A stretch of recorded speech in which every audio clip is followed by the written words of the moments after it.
Dear Audi, the Q3 needs your help with the complete engineering of BMW's design and Mercedes' OCD with screens.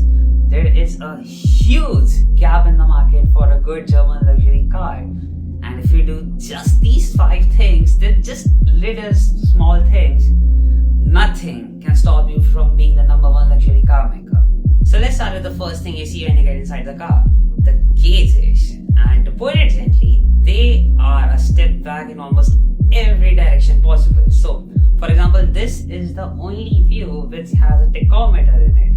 And it looks awfully incomplete, and it kind of reminds me of that old NFS most wanted gauge cluster, the most basic one, the one that you change the moment you have any disposable cash.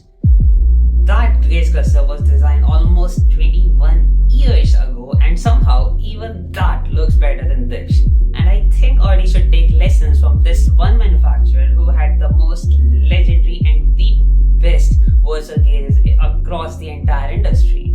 They were Audi.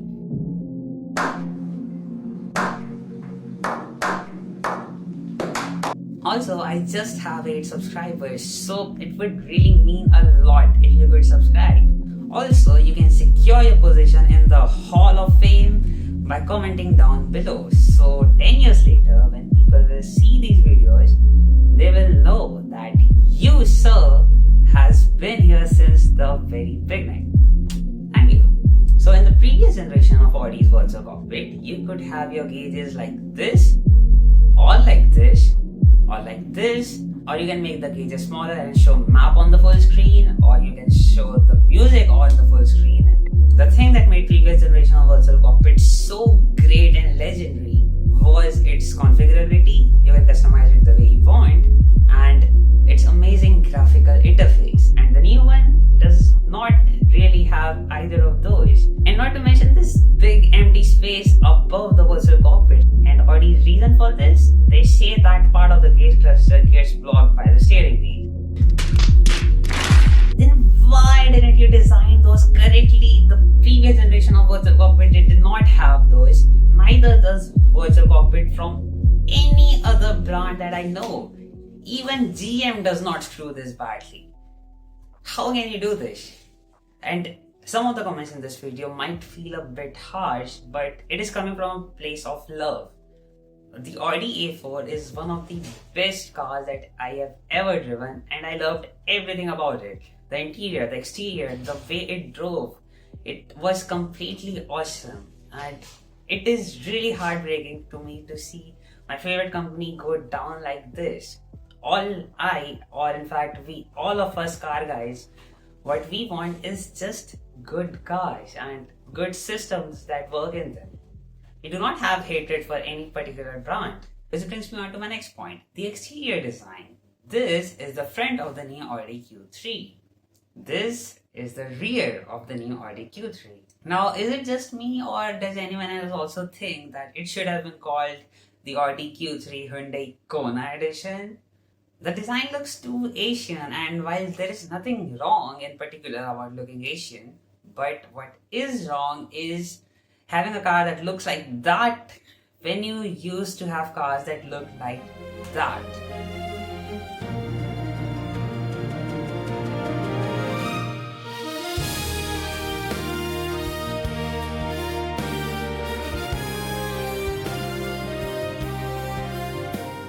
And with BMW and Mercedes both putting out designs which are truly awful, there is a huge gap in the market for good-looking German luxury cars. And if you, Audi, could fix your designs, which by far are the least worst of the 3, the entire German luxury car market can be yours. And while you are there fixing designs, you should also fix this. This is the interior of the new Audi Q3.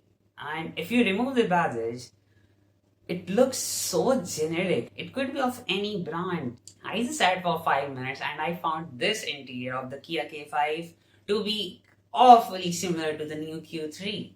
And with those physical buttons and some of the surfacing on the dashboard, and not to mention full virtual gauges, I think somehow the Kia looks even better than the Audi.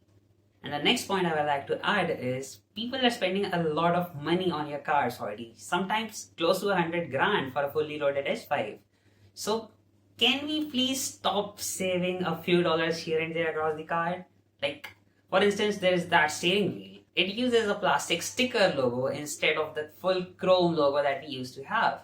Now the cheapest car in America, Hyundai Venue, has a chrome logo on the steering wheel. Plus, that steering wheel design simply does not look worthy to be fitted on a luxury car, let alone a $90,000 one. It looks like someone ordered an Audi steering wheel from Temu or something.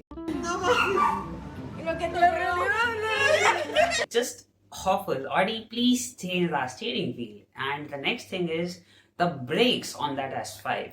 So the new S5 uses single piston front brakes, just like you would find in a base gold diesel. And we are not talking about the base A5 here.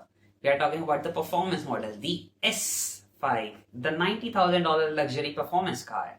Even the previous generation of S and RS4 came with 6-piston front brakes. And why do we have single piston brakes here? Just why? And it would be really awesome if you could do some, if not all of the things I mentioned in the video. People would fall in love with your cars just like they used to for your previous generation models. And now you also have an added advantage that the new designs from Mercedes and BMW are truly terrible. So the entire German luxury car market could be yours. Thank you so much for watching, and I'll see you in the next video.